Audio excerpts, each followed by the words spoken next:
Je vais vous avouer un truc, je suis arachnophobe. J'ai toujours eu une peur bleue des araignées. Je les trouve effrayantes, que ce soit dans leur corps, dans leur visage ou dans leurs pattes.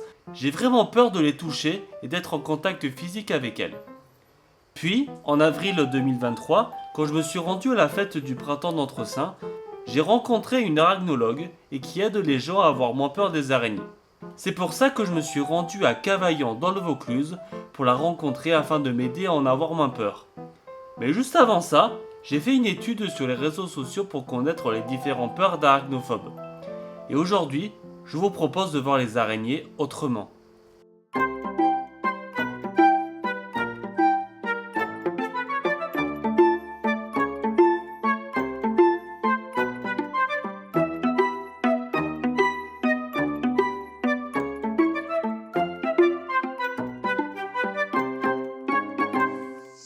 Alors, je me nomme Anne Bougnas de la Cour et je suis arachnologue.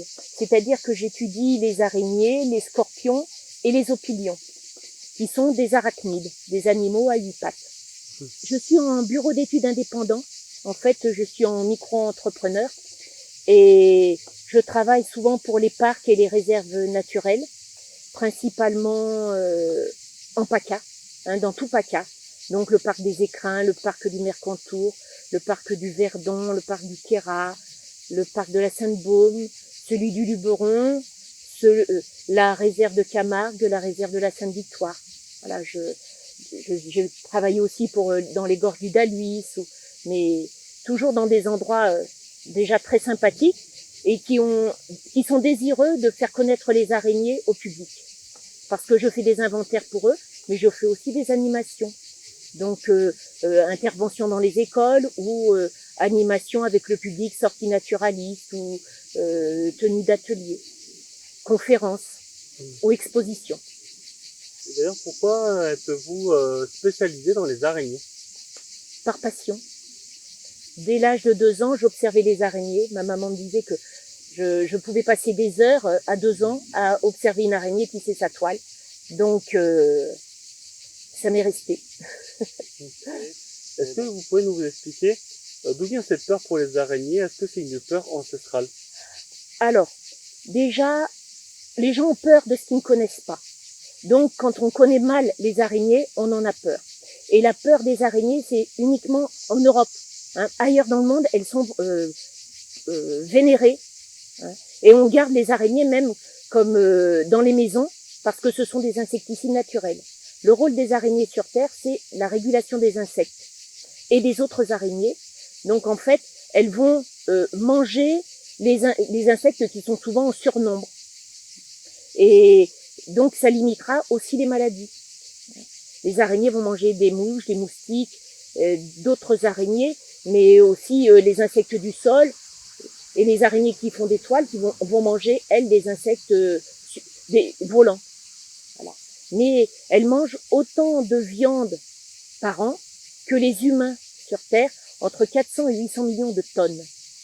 Donc, s'il n'y avait pas les araignées, il y aurait beaucoup plus d'insectes. Est-ce que les araignées peuvent attaquer?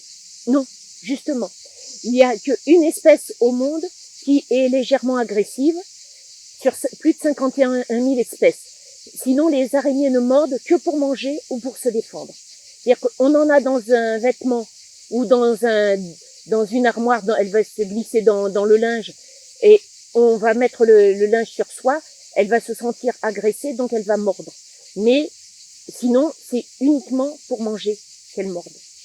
Et l'humain n'est pas à son régime parce qu'elle a du venin pour tuer une proie, en général de sa taille.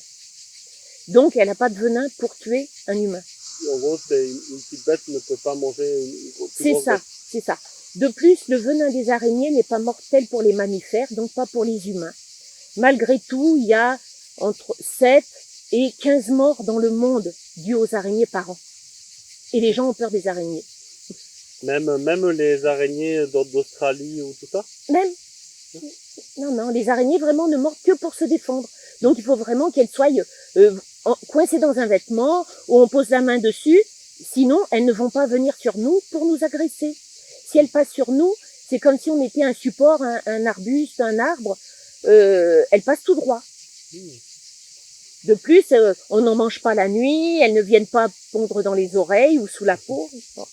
Non, il y a beaucoup d'idées reçues qui sont fausses et qui continuent à être véhiculées. Ok. Donc déjà, une araignée qui est dans la chambre, elle va servir d'insecticide naturel. Elle est là parce que déjà la maison est saine, parce que s'il y avait des insecticides, ça tue les insectes mais aussi les araignées. Et ça imprègne tous les tissus. Donc pendant des mois, on respire l'insecticide. Et si donc il y a des araignées chez soi, c'est que la maison lui convient. Elle a suffisamment d'hygrométrie et d'insectes pour manger. Et elle va débarrasser la maison de moustiques, de mouches, de fourmis. Donc c'est important de les garder chez soi. Oui, c'est justement une de mes questions. C'est justement il faut pas les tuer, les araignées de maison. Justement, au contraire, c'est important. C'est important. Oui, oui. Et tant qu'il y a des araignées, c'est que la maison est saine. S'il y avait plus d'araignées, on se dit tiens, il y a une pollution quelque part. Et donc oui, il faut penser à l'araignée en tant qu'insecticide, donc c'est utile à l'homme. Et en sachant que si elle est souvent dans les maisons, ça va être des araignées sur toile, et les araignées sur toile, les femelles ne quittent jamais leur toile. Donc, elles ne vont pas descendre de la toile pour venir agresser. Ou si elles quittent la toile, c'est pour en faire une à côté, ou pour changer d'endroit, mais ou parce que la toile est trop sale. Et donc, de temps en temps, quand on a des toiles un peu poussiéreuses, on enlève délicatement la toile, et l'araignée refera une toile propre.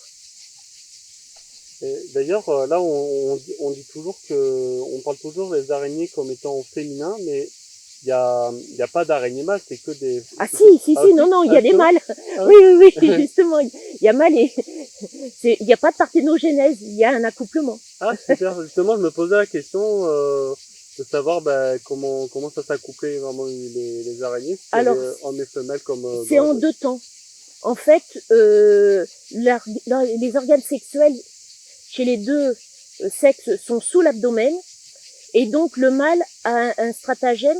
Enfin, il va faire une toute petite toile spermatique, il va déposer du sperme qu'il fait couler de dessous son abdomen, et ensuite il utilisera des bulbes copulateurs qu'il a au bout des pattes mâchoires, et il s'en servira comme d'une seringue pour ensuite pouvoir féconder la femelle. Ok. Donc c'est en deux temps, l'accouplement chez les araignées. Ah, D'ailleurs, j'ai un petit mâle, et on reconnaît un mâle parce qu'il a ses organes copulateurs au bout des pattes mâchoires, et ça fait comme deux petites boules, comme des gants de boxe, au bout des deux petites pattes qui ne servent pas à marcher à l'avant. Ça, faut pas qu'elle s'échappe. Oh, c'est pas... Elle va faire un fil de sécurité si elle s'échappe.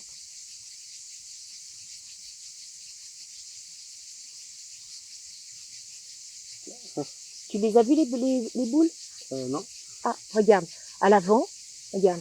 Oh, voilà, tu vois? Eh oui. Elle m'est montée dessus et j'ai pas eu peur. Voilà. À l'avant, tu as deux petites boules sur les deux petites pattes. Voilà, des organes sexuels chez les araignées. L'épigine de la femelle qui se trouve sous l'abdomen et des bulbes copulateurs de mâle qui sont au bout des pattes mâchoires ou pédipalpes. Et ils sont spécifiques à chaque espèce, c'est-à-dire qu'il n'y a pas d'hybridation chez les araignées. Chaque espèce a ses organes sexuels vraiment spécifiques, donc uniques pour l'espèce. Alors, donc 8 pattes, le corps en deux parties, le céphalothorax et l'abdomen, deux petites pattes que l'on appelle les pédipalpes ou pattes mâchoires, 6 ou 8 yeux en France, et on a dans le monde d'autres araignées qui ont 4 yeux ou 2 yeux, et il y a une espèce au monde qui n'a pas d'œil, qui vit dans une grotte des Pyrénées, et comme la grotte est close et surtout sombre, elle a perdu la fonction oculaire.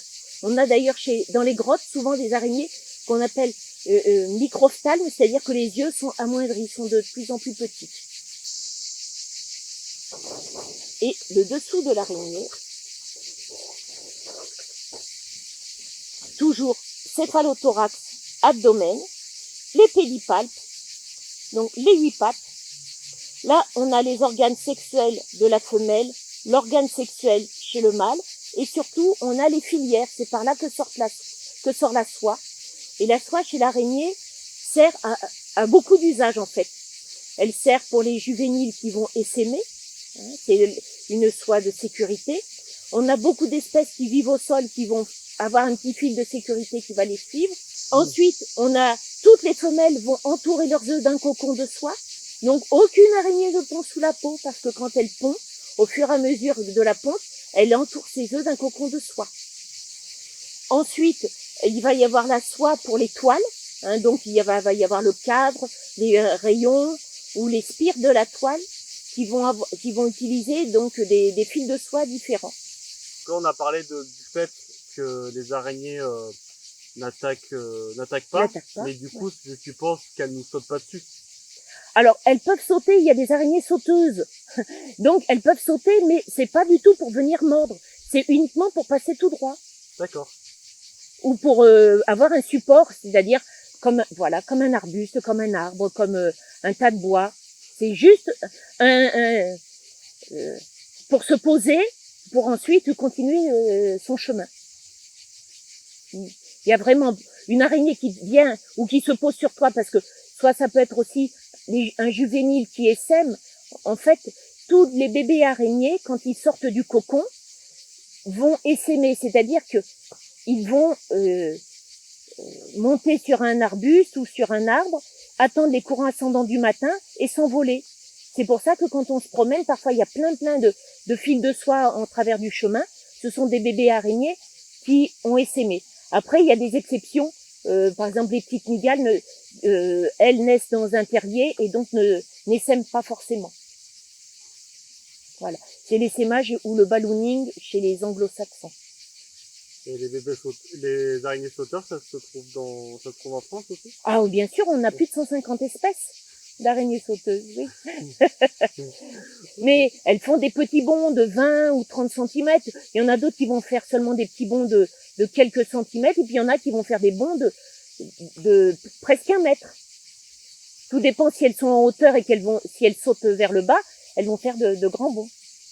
Mais elles sautent, voilà. En général, elles font 5 mm de taille de corps, et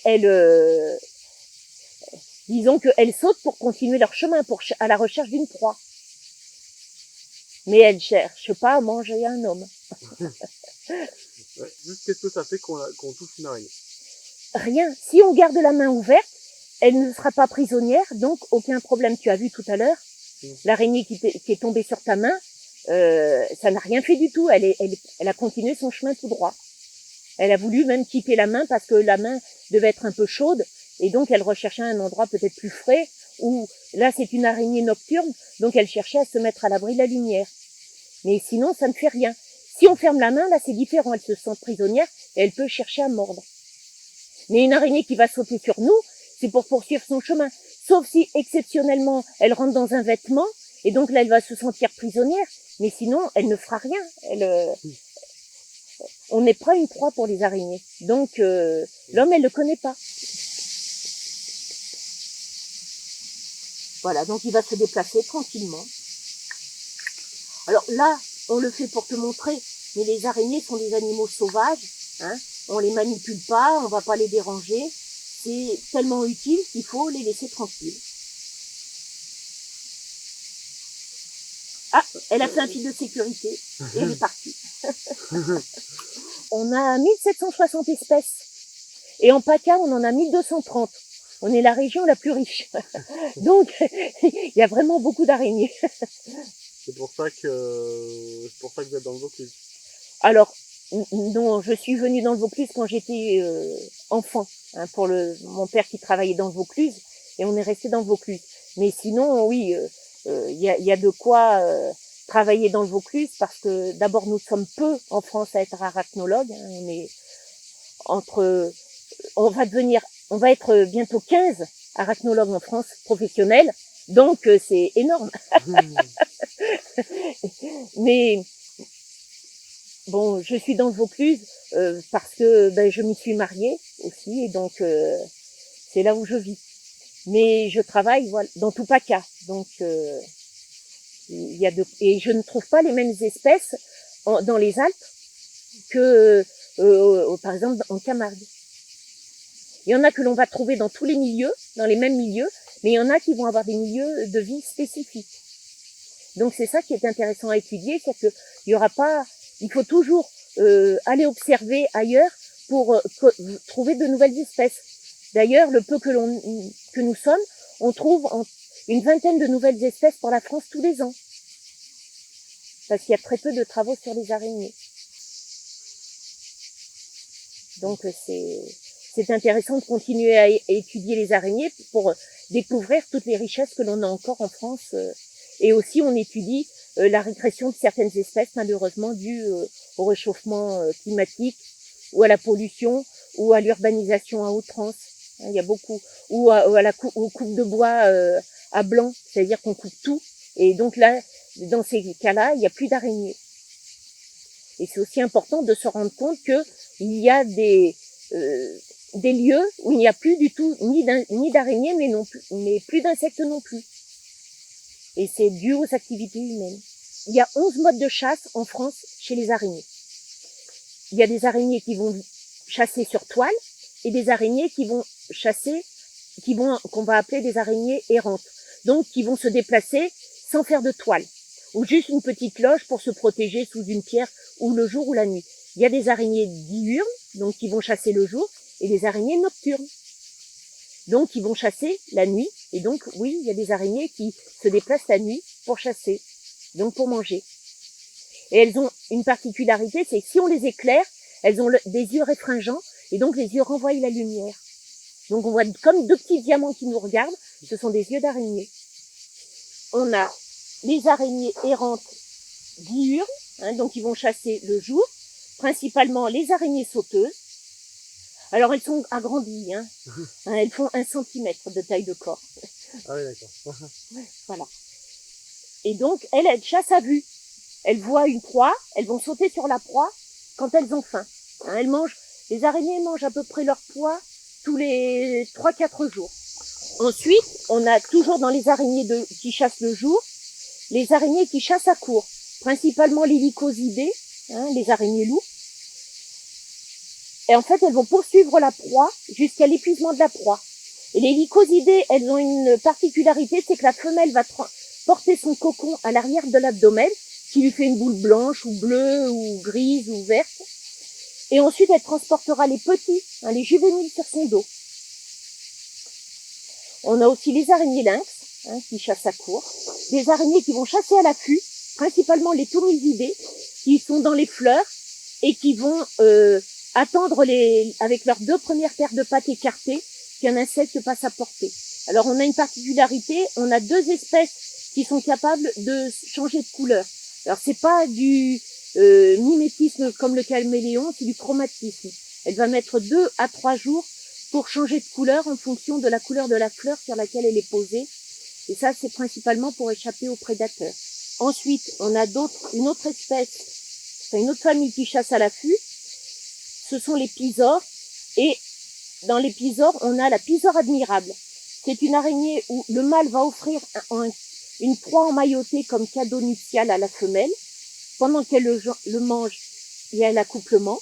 Ensuite, la femelle va transporter son cocon, mais à l'avant, c'est-à-dire au niveau des chélicères et des pattes mâchoires. Ensuite, elle fabriquera une toile pouponnière pour protéger les juvéniles. Donc, elle a vraiment une vie particulière, la pisore admirable. Ensuite, on va avoir les araignées nocturnes, c'est-à-dire qu'elles chassent la nuit. Et donc, dans la journée, elles vont être sous une pierre, sous une écorce, en faisant juste une toute petite toile, une retraite, juste une toute petite toile où elle se réfugiera. Alors, elles sont souvent moins colorées parce que la nuit, il y a moins l'utilisation des couleurs. Les couleurs chez les araignées, c'est soit pour échapper aux prédateurs, soit le mâle qui est coloré pour plaire à la femelle, tout simplement. Voilà une loge où même la femelle a pondu dans sa loge et les petits points blancs, ce sont des juvéniles qui sont avec la femelle. Ils sont sortis du cocon. On a 2 espèces d'araignées cracheuses qui vont cracher sur 1 centimètre, les cytopidés, que l'on trouve souvent dans les maisons en train de boire la nuit, au robinet. Il y a certaines mygales qui ont des soies urticantes. Donc elles vont frotter leur abdomen avec une patte et elles vont projeter des soies. Et là donc ça peut provoquer des intolérances ou des irritations des poumons. Voilà. Mais c'est pas spécialement mortel. C'est pas une question de taille. Hein. Toutes les araignées sont carnivores, donc elles ont toutes du venin. Mais elles ont du venin pour tuer une proie de leur taille. Donc la plus grande araignée au monde fait 15 cm de taille de corps, hein, l'araignée Goliath, et mais elle va pas s'attaquer à un humain. Elle va s'attaquer à des insectes ou des animaux environ 15 cm de taille. Par exemple, ça attaque pas une chèvre. Ça va pas attaquer une chèvre. Pour se défendre, uniquement, ça mordra. Mais dans 95% des cas, quand une araignée mord, elle ne projette pas de venin. Elle fait une morsure blanche.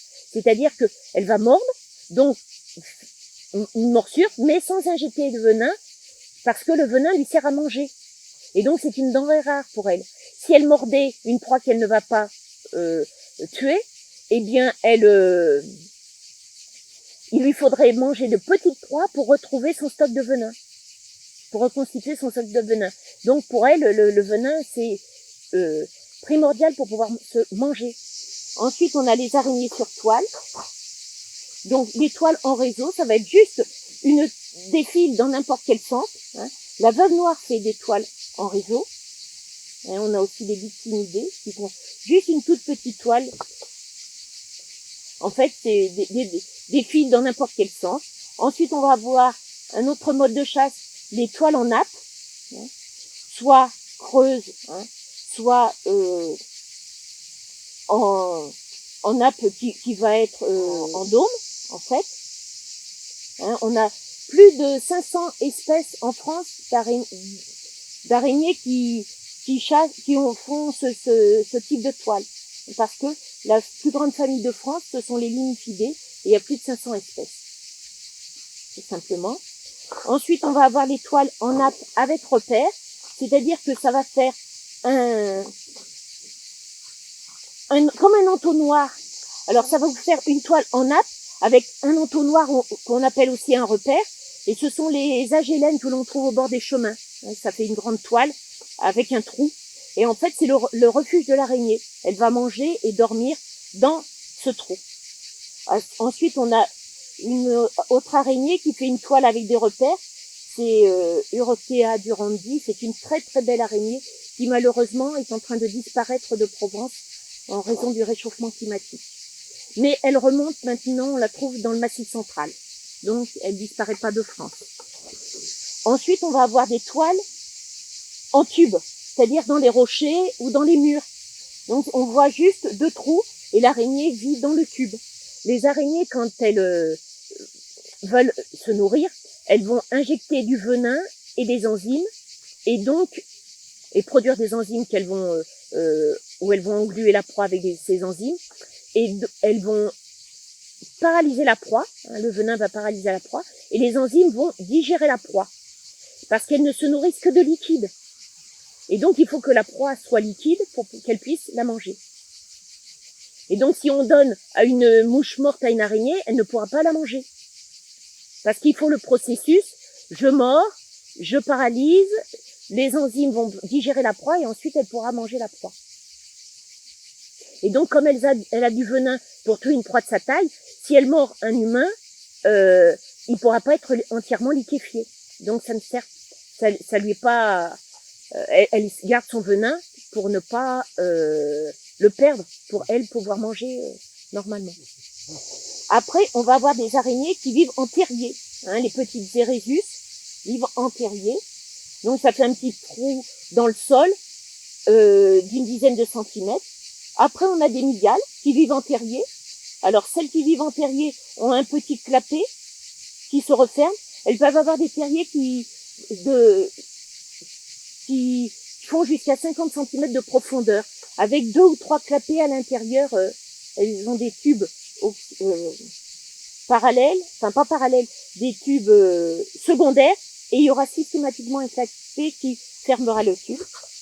Ensuite, on a une autre forme de mygale, c'est la mygale à chaussettes, qui elle fait un petit tube à l'extérieur, et sa chaussette fait entre 30 et 40 cm sous terre. Et en fait, le tube est droit et au bout, il y a un tout petit pied de chaussette qui fait 2-3 cm et c'est là qu'elle se réfugie. Donc si on tire sur le tube, l'araignée reste dans la chaussette au fond de la terre. En fait, c'est pour ça qu'on l'appelle l'amidia à la chaussette. Et elle mord les proies au travers de la chaussette. Et ensuite, nous avons les araignées qui fabriquent des toiles régulières. Ce que l'on connaît le plus, ce sont les aranéidés. Ce sont des toiles régulières, qu'on appelle aussi des toiles orbitelles. Les jolies toiles rondes qui sont dans les prairies. Celle-ci, par exemple, c'est une araignée que l'on trouve souvent dans les prairies, l'Argiophacier. Après, celle-ci, c'est une nocturne. Il y a des araignées sur toile géométrique qui sont diurnes ou nocturnes. C'est toujours des toutes petites araignées. Alors, non, elle peut faire jusqu'à 2 cm de taille de corps. Comme celle-là. Les pérangulaires qui peut faire là, elle est très gonflée parce qu'elle a tous ses œufs encore. Elle est prête à pondre, mais sinon, elle a le corps beaucoup plus allongé. Voilà le type de toile que font les aranéidés. Et on a d'autres araignées qui vivent sur toile régulière. Les uloboridés, qui vont faire une toile régulière, mais plutôt horizontale. Et on a les tétragnates qui font une toile régulière, mais il n'y a pas l'espire au milieu. C'est comme ça qu'on peut reconnaître de suite si c'est une toile d'aranéidés, une toile de tétragnatidés. D'accord. Voilà donc les 11 modes de chasse des espèces, des araignées de France.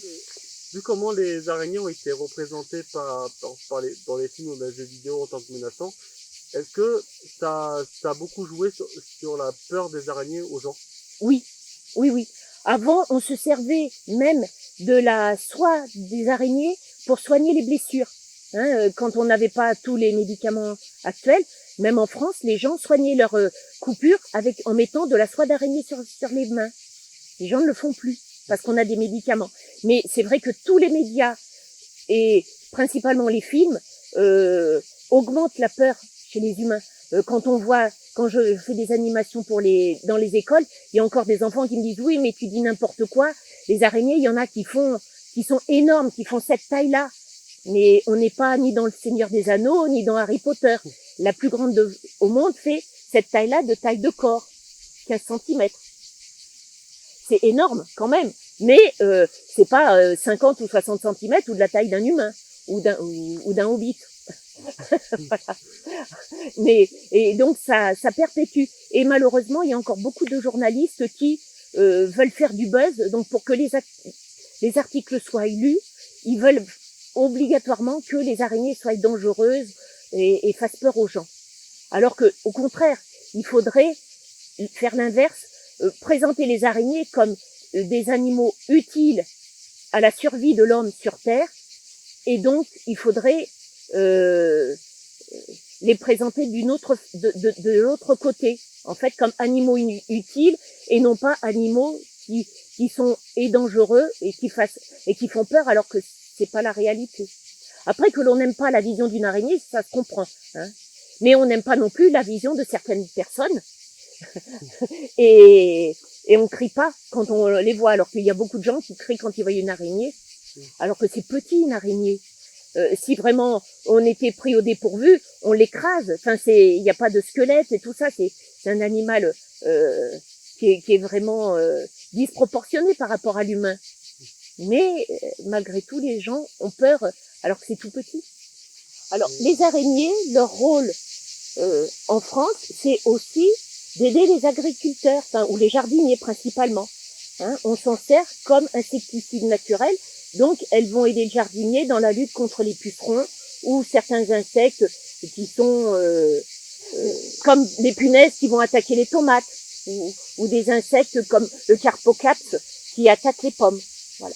Donc, on se sert des araignées comme on se sert d'autres auxiliaires de culture comme les coccinelles, les cirphes, les forficules, les perce-oreilles et les chrysopes qui sont de bons auxiliaires de culture. Ils font à peu près 50% du travail, les insectes, et les araignées font pratiquement 45% du travail. Parce qu'elles vont manger, voilà, les pucerons. On s'en sert beaucoup. L'INRA travaille sur la lutte contre le carpocaps grâce aux araignées qui vont manger les larves, en fait. Et donc, si on veut avoir un jardin où il y ait peu de prédateurs ou des fruits et légumes, eh bien, il faut garder un tas de bois, de l'herbe haute, un petit coin où il y aura de l'herbe haute, une haie, des pierres. Comme ça, on multipliera les familles ou les espèces d'araignées qui lutteront le plus efficacement pour avoir un jardin qui va produire beaucoup plus de fruits et de légumes, puisqu'il y aura moins d'insectes qui vont nuire à ce que les légumes et les fruits se développent normalement. Déjà, je te mettrai des mues sur la main pour que tu te rendes compte que c'est une mue, c'est une vieille peau. Ah oui, C'est comme l'exuvie de la cigale, d'accord. hein, parce que les araignées muent, comme tous les arthropodes, c'est-à-dire les insectes, les myriapodes, donc les mille pattes, les crustacés, hein, donc les crustacés terrestres, ce sont des animaux qui muent. Ce sont des animaux qui n'ont pas de squelette, et donc c'est la peau qui sert de squelette externe, hein, c'est un exosquelette, et la peau renferme tous les organes, hein, ça protège tous les organes, et pour pouvoir grandir, eh ben, ils sont obligés de muer. Les araignées en France vont muer entre 5 et 7 fois, donc elles muent, et donc on retrouve les vieilles peaux de temps en temps. C'est un peu comme les sauterelles, par exemple. Les sauterelles, voilà, c'est un insecte, ça change de peau, ça mue. Oui. Les libellules aussi. Après, une fois adultes, en général, ça ne mue plus. Sauf chez certaines mygales, parce qu'elles vont vivre plusieurs années, et donc elles vont pouvoir muer plusieurs fois. Mais les araignées, en général, vivent une année, même moins qu'une année pour les mâles. Et donc, elles effectuent toute leur vie, alors sur une année, mais pas tout en même temps. Hein, on a des araignées adultes toute l'année en France, c'est-à-dire que la majorité en Provence, ça va être pendant l'hiver, hein, entre novembre et février, mais ça va être des araignées qui sont dans les feuilles mortes, hein, dans la litière, et qui vont faire moins de 2 mm. Donc ça va faire cette taille-là. Donc les gens les voient pas. Tout ce qui fait moins de 5 mm, les gens les voient pas s'ils observent pas. Et la majorité des araignées font moins de 5 mm en France. Donc elles sont, heureusement, parce que les gens en auraient peut-être encore plus peur s'ils voyaient toutes les araignées qu'il y a autour d'eux. D'ailleurs, pourquoi a-t-on plus peur des araignées plutôt que des scorpions qui, beaucoup pensent que les scorpions sont plus dangereux que les araignées? Alors, on a un scorpion, qui est un petit peu plus dangereux en France, mais il n'est pas mortel, hein, le Butus occitanus, hein, le scorpion occitan, le scorpion jaune. Mais il vit sous les pierres et dans la garrigue. Donc, il faut le chercher pour le trouver. Donc, les scorpions, on a 6 espèces de scorpions en France, et il y a celui-ci qui est un petit peu plus dangereux parce que il est beaucoup plus grand. Hein, il fait entre 5 et 7 cm de taille de corps, et donc il a plus de venin. Donc lui, il peut occasionner une fièvre, hein, montant jusqu'à 40 degrés, mais c'est un scorpion qui l'on trouve que dans la garrigue. Hein, il sera rarement dans les maisons, et donc il faut soulever des pierres et aller le chercher pour le trouver. Sinon, il n'y a aucun risque. On a que un petit scorpion noir qui vit dans les maisons, et lui, il n'y a pas de danger du tout. Ouais, je me souviens quand j'étais petit, parce que moi j'ai grandi dans les Hautes-Alpes, Oui. et près d'une piscine, les seules fois où j'ai vu des scorpions, c'est des tout petits scorpions, mais vraiment des rictus, Oui. et ils étaient près de la piscine, mais ils nous ont jamais attaqués. Alors, c'était des scorpions ou des pseudo-scorpions? Il y avait une queue ou pas? Alors, c'était il y a tellement longtemps. On a des pseudo-scorpions. Non, Hein, on a plus de 250 espèces de pseudo-scorpions qui font moins de 5 mm. Et voilà, ça ressemble à un scorpion, mais il n'y a pas de queue. Et ça reste un arachnide, donc un 8 pattes. Moi, c'était pas les pseudo-scorpions comme je vois. Alors c'est ça, c'est bien un scorpion, avec Oui. une queue. Oui. Ok, ben il venait boire, tout simplement. Parce que c'est comme les araignées, on en trouve dans les piscines ou dans la salle de bain, dans dans les lavabos, et parce que elles peuvent rester sans manger quelques jours, mais pas sans boire. Et donc c'est le problème que l'on a depuis 2017. Il y a beaucoup d'espèces qui meurent de soif. Et donc on a beaucoup moins, pas en espèces, mais en nombre d'individus. On en a beaucoup moins maintenant en fin d'été et à l'automne, parce qu'elles sont mortes de soif en étant juvéniles. Les araignées font partie des arthropodes, des animaux à pattes articulées, comme les insectes, donc les arachnides, les myriapodes et les crustacés. Les insectes ont le corps en 3 parties, une paire d'antennes, 6 pattes, avec ou sans ailes. Les arachnides ont le corps en 1 ou 2 parties, pas d'antennes et 8 pattes. Les myriapodes, vulgairement les 1000 pattes, ont le corps en 2 parties, tête, abdomen, une paire d'antennes et au minimum 18 pattes. Ça peut aller jusqu'à plus de 1500. Et les crustacés ont le corps en 2 parties, tête et abdomen, 2 paires d'antennes et au minimum 10 pattes. Les arachnides, on a principalement les araignées aranéomorphes, les araignées mygalomorphes, une vingtaine d'espèces en France métropolitaine, les opilions. Alors ça ressemble à une araignée, mais ça a le corps en une seule partie et ça ne fait pas de toile. Donc on n'a pas d'opilions dans les maisons, ce sont des pholques qui sont sur toile de chasse. Après il y a les acariens, principalement il y a les tigres qui sont des acariens, les pseudoscorpions et les scorpions. Ça, ce sont tous des 8 pattes. Ensuite, au minimum les 10 pattes, les crustacés, on a les cloportes qui sont des crustacés terrestres. Ensuite, nous avons des crustacés d'eau douce, les écrevisses, et des crustacés d'eau salée, les crabes, les langoustes, les homards. Alors, les cloportes ont 14 pattes. Ils ont plus que 10 pattes. Alors, les araignées dans les maisons, ce sont souvent des araignées sur toile. Donc, ça va être des femelles qui ne vont jamais quitter la toile. Et il y aura des mâles qui peuvent quitter la toile à la recherche de femelles au moment de l'accouplement. À ce moment-là, quand ils sont adultes, dans la majorité des cas, ils ne s'alimentent plus. Donc, ils ne viendront pas pour attaquer, mordre ou manger ou les insectes parce qu'ils ne s'alimentent plus. Et ils vont vivre entre 15 jours et 1 mois et ils meurent souvent d'inanition, c'est-à-dire ils meurent de faim, puisqu'ils ne s'alimentent plus. Et leur rôle des mâles, c'est je perpétue l'espèce, donc je suis là pour me reproduire et c'est tout.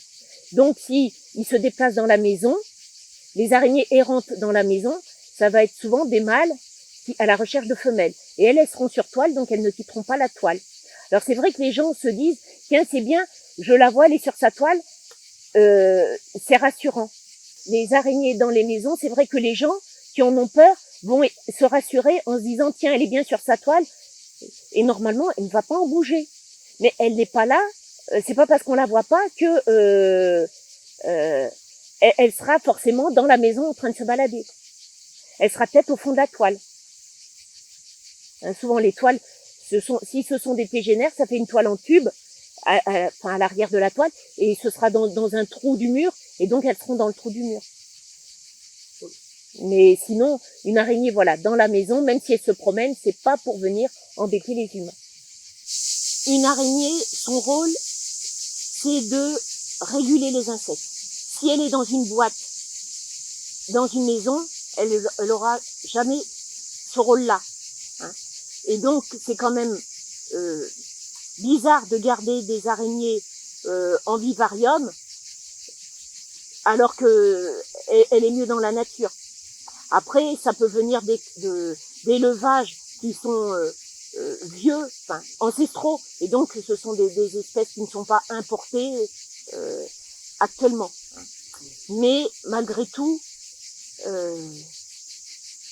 c'est quand même mieux que les araignées soient dans la nature.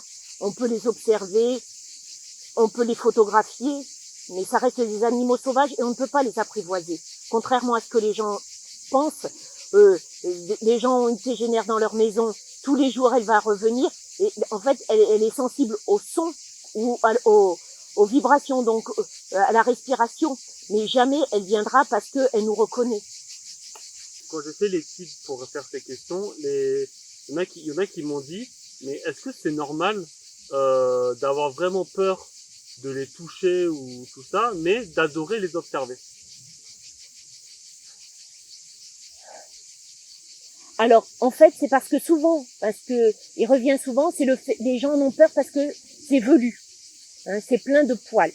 Alors, ce ne sont pas des poils parce que les poils ont une racine, hein, comme les poils chez les humains, et chez les araignées, il n'y a pas de racine. Ce sont des soies sensorielles. Et ces soies sensorielles fournissent les sens à l'araignée. C'est-à-dire, mis à part la vue, hein, les araignées ont en France entre 6 et 8 yeux. Hein, il y a des familles à 6 yeux ou des espèces à 6 yeux et d'autres à 8 yeux. Et tous les autres sens sont fournis par des soies. Soit au niveau des pattes mâchoires, ça va leur donner les informations chimiques, donc le goût et l'odorat. Et toutes les soies qu'elles ont sur les pattes, hein, il peut y avoir jusqu'à 8000 soies sensorielles par patte. Donc ça fait 64 000 soies qui donnent des informations à l'araignée. Ça va être le toucher et aussi l'ouïe. Parce que les araignées sont sensibles aux vibrations. Les vibrations étant des sons, c'est l'ouïe de l'araignée. Et donc, ça leur donne les sens. Et quand on parle devant une araignée, ou quand on respire, elle a ces vibrations sur ses soies, et donc elle ressent notre présence. Et donc, souvent, elle va nous regarder, ce qui fait que on a l'impression que on l'apprivoise ou qu'elle revient. Mais c'est parce qu'elle est sensible aux vibrations et qu'elle vient voir qu'est-ce qui produit les vibrations sur la toile. C'est souvent pour ça que les gens ont peur, mais si on regarde son bras avec une loupe, on va se rendre compte qu'on est hyper poilu. Et donc, une araignée à côté, c'est rien. D'ailleurs, il y en a une là qui est sur le pied, qui est toute petite. Mais tu vois, ces araignées-là qui sont qui sont vraiment toutes petites, tout ça, eh bien, je vais pas trembler quand je les vois. Au contraire, Oui. je vais sourire, je vais dire, tiens, Voilà, tu vas l'observer. Ouais. Et puis après, les gens aiment beaucoup les salticidés, hein, les araignées sauteuses, parce que ça a 2 grands yeux et les yeux suivent notre regard, parce que en fait, ça suit. Si on les prend en photo, ça entend le son de le clic-clac de l'appareil, plus que le regard de l'humain. Et puis voilà, ils sont sensibles aussi à notre respiration. Hein, on produit, nous on se rend pas compte, mais on produit une respiration qui va être légèrement humide ou chaude, et donc elle se pose la question, qu'est-ce qui produit cette sensation. Mais c'est vrai qu'elle regarde les humains. Moi j'ai des photos où l'araignée me regarde, et donc tu as l'impression, tu vois ton reflet dans les yeux de l'araignée. Et ça, c'est génial. Alors, je connais principalement les araignées de Pacha, parce que c'est là où je travaille, et là, c'est là surtout où je peux les observer. Et ça, c'est important pour moi. Mais il n'y a pas qu'en Australie, il y en a à La Réunion, il y en a en Guyane. Les gens gardent une mygale chez eux parce que ça leur sert d'insecticide naturel. Donc et ils n'ont aucun risque, ils savent que l'araignée est dans la maison et ils font attention de la préserver, parce que elle va manger les blattes, elle va manger, donc les cafards, elle va manger les moustiques, les mouches, et c'est utile pour eux. C'est pour ça que ils gardent l'araignée, mais elles sont pas en boîte, elles sont pas enfermées, elles sont dans la maison en liberté. Certains arachnophobes qui m'ont dit, quand ils les voyaient dans la nature comme ça, ils n'avaient pas peur. Oui. Ils avaient du mal, ils avaient plus de mal quand c'était dans un endroit clos. Quel conseil pourrez-vous leur donner pour qu'ils gardent leur calme? Alors, c'est de ne pas focaliser sur l'araignée. Elle fait sa vie. Elle est là donc pour réguler les insectes. Et donc, il faut faire comme si on ne la voyait pas, tout simplement.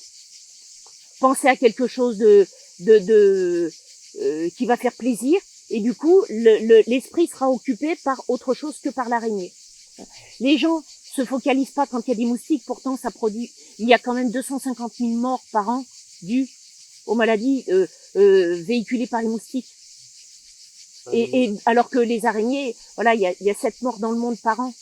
Et les moustiques, je crois que c'est vraiment l'animal le plus dangereux, je crois, au monde. c'est ça, c'est l'insecte le plus dangereux au monde, tout à fait.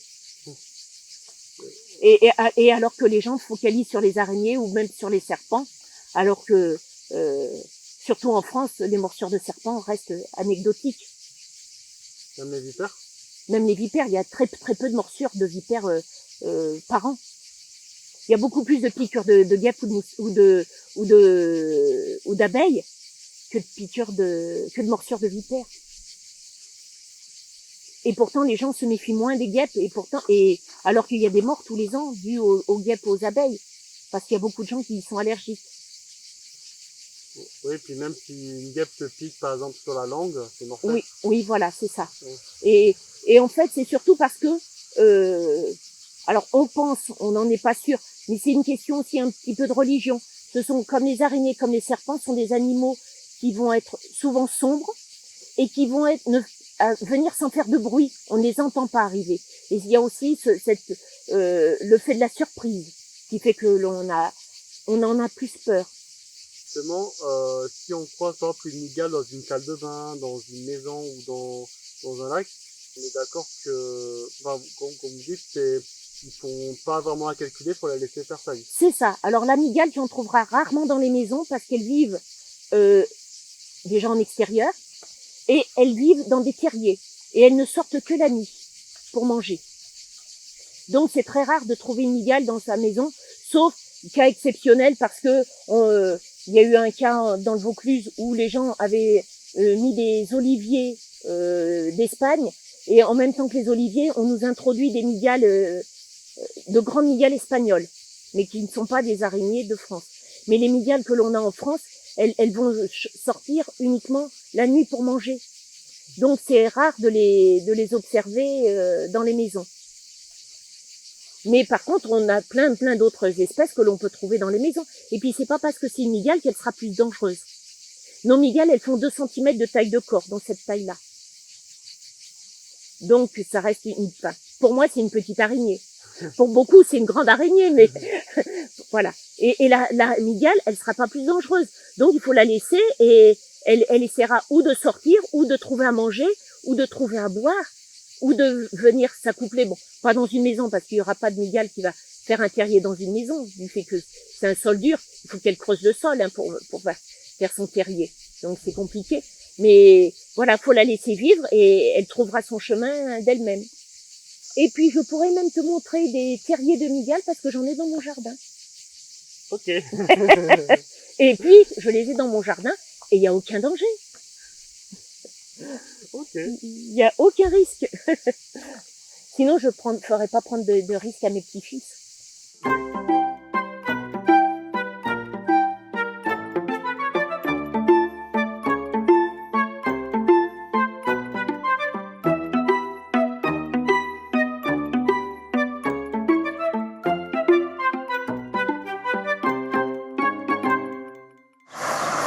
C'est une araignée qui vit dans un fourreau.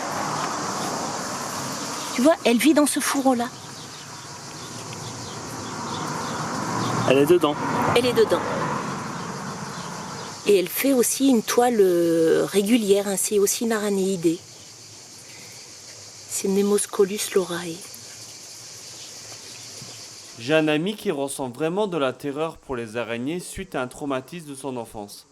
Quels conseils pourrez-vous lui donner pour qu'il se soigne ?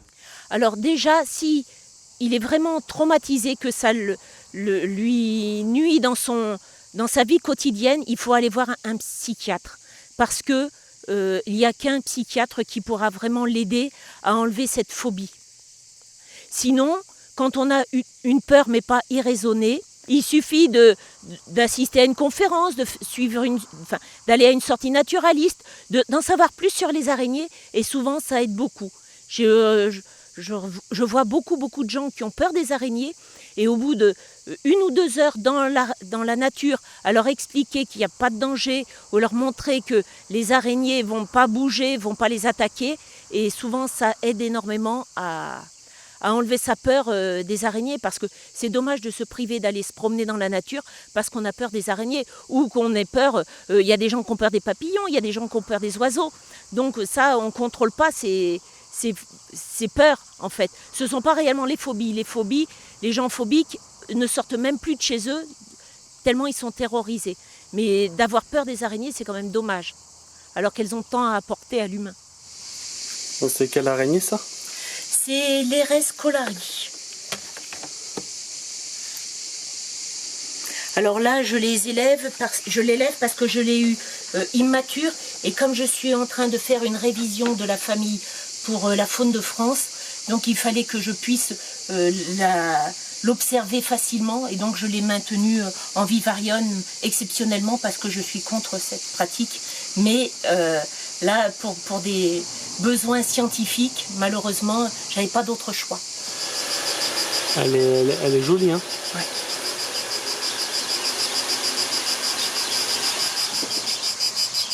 C'est la femelle de l'Eresus cholari.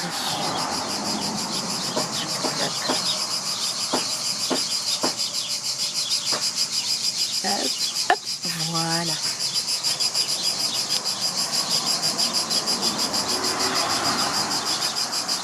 Elle ne bouge pas.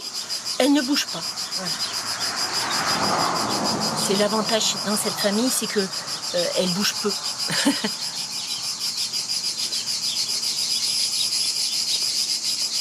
Ça va, pas trop? Non, ça va. Je suis agréablement surpris de voir que je suis serein. Mais c'est exceptionnel. Tu vas jamais toucher une araignée, enfin la prendre dans ta main par plaisir de la prendre dans ta main. Là, on la montre, mais sinon, il n'y a aucun intérêt à prendre une araignée dans sa main. Oui, carrément. Eh bien, déjà que je te remercie d'être venu, d'avoir fait le déplacement pour faire cette émission, parce que j'espère que ça va aider beaucoup de personnes qui étaient comme dans ton cas, qui avaient peur des araignées. Et tu vois, au bout de 2 heures, tu arrives à avoir une araignée dans ta main, et ça, c'est merveilleux. Tu auras moins peur et tu vas regarder les araignées avec un autre œil. En fait, tu pourras observer la différence de forme, les différences de couleurs qu'ont les araignées, et tu prendras plaisir à les regarder dans la nature maintenant. Et j'espère que les autres personnes qui auront regardé ce reportage auront la même démarche maintenant, et elles pourront observer et regarder les araignées et prendre plaisir à le faire.